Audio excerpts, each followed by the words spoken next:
How we know that God exists. Indication 3. If God does not exist, the probabilities of life being possible in our universe would be very unlikely.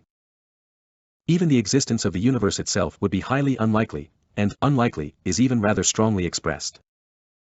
Different physical values play a role in the creation of the universe, and these are values that need to be determined extremely accurately. Deviations smaller than fractions of which the numerator equals 1 and the denominator ends in a very large number of zeros would rule out the universe's existence, or rule out that it could contain any life. Since the precision involved is so immense, it cannot be that these values originated by chance, that is the idea. Hence it could very well be the case that the values have been thought out, and hence God. What values are we talking about? First, I will outline a perspective to make the interpretation of the numbers more concrete. To have some notion of the order of magnitude involved, is clarifying. 10 to the power of 14 equals 100 trillion, that's a 1 with 14 zeros, and is approximately equal to the number of cells in your body. 10 to the power of 20 equals 100 quintillion, that's a 1 with 20 zeros, and is roughly equal to the number of seconds that have elapsed since the Big Bang. 10 to the power of 80 equals a 1 with 80 zeros, and equals the estimate of how many elementary particles there are in the now known part of the universe. Fine-tuning is about, for example, the following. The so-called weak nuclear force, a force within an atom. If this value were to deviate by 1 over 10 to the power of 100 from its current value, life in the universe would not be possible. The value of the strong nuclear force is within a margin of about 2% upwards and about 5% downwards. A value lower than this 5% ensures that no stars can exist. A value higher than this 2% ensures that no atoms can be formed. If the value of the so-called cosmological constant, which represents the acceleration with which the universe expands, would be only 1 over 10 to the power of 120 larger or smaller, life in the universe would not be possible. A more tangible example, if the Big Bang had yielded 1 grain of sand more or less, the universe respectively would have flown apart or collapsed. Gravity is determined, among other things, by gravitational acceleration, which is a constant value of 9.81. If this value were to vary only 10 to the power of 60, the expansion of the universe would either be so rapid that no stars and planets would have been formed, or the universe would have collapsed. In both cases, therefore, life would not have been possible. The mass of electrons and the mass of protons relate to each other as exactly 1 to 1836. If this value were 1 to 1835 or 1 to 1837, no molecules could have existed in the entire universe. Would the precision of the distribution of mass and energy in the early universe not be 1 over 10 to the power of n, where n equals 10 to the power of 123, no form of life in the universe could exist. A neutron is exactly 1.0013784187 times heavier than a proton. If this were a fraction different, life could not exist. Improbably small margins like these also apply to, for example, the charge of an electron, the electromagnetism-gravity ratio, and the relationship between the weak nuclear force and gravity. What are the chances that all these values are exactly right for us? Strictly speaking, the chances of these values being exactly right is something different. If these values are the only possible values, the chance is always 1.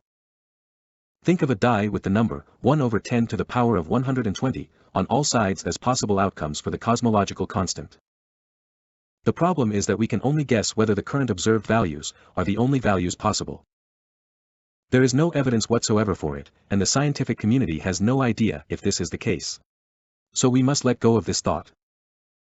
If we would express in size the probability that the values for our universe to exist are by accident exactly right, we would speak of the size of about 1 over 1 quadrillion of an atom.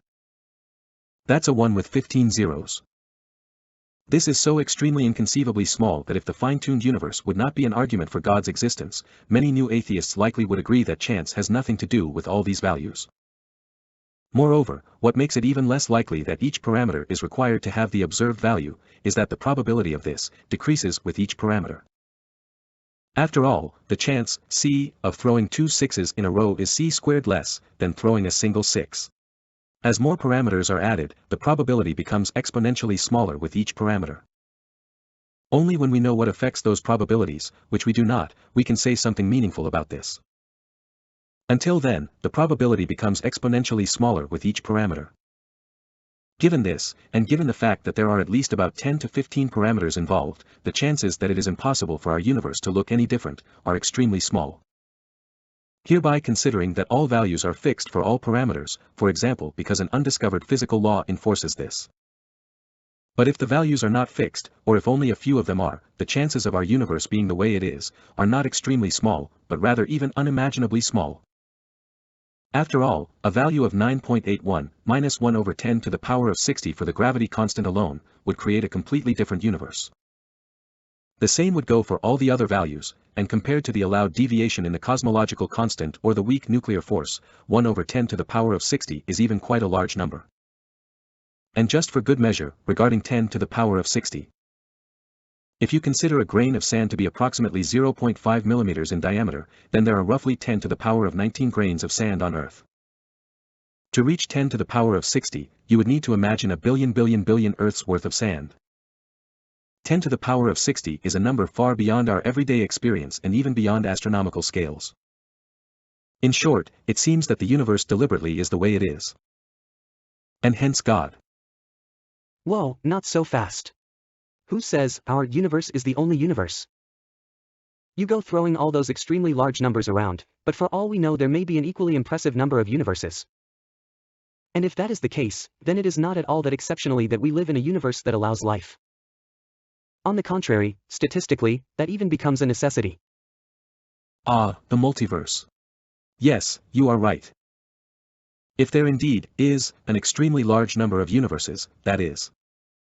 But as of today, the concept of the multiverse is still no more than a speculative idea that has only been put forth to offer explanations for various astrophysical observations. And that is where it ends. To be complete, I'll give an overview of the observations in which the multiverse plays a role. Quantum mechanics. Certain interpretations of quantum mechanics propose the idea of a multiverse to account for the phenomenon of quantum superposition, where particles simultaneously exist in multiple states. Here, the multiverse is a proposed idea. Inflationary theory. This hypothesis suggests that the rapid expansion of space following the Big Bang may have led to the creation of an infinite number of bubble universes. May have led. Or may not have led, that is. Cosmic microwave background, or CMB. Some scientists propose that specific features in the CMB, such as the so-called cold spot, could serve as evidence for the existence of another universe interacting with our own. Note the use of the word could here. In fact, no one has a clue what this cold spot actually is.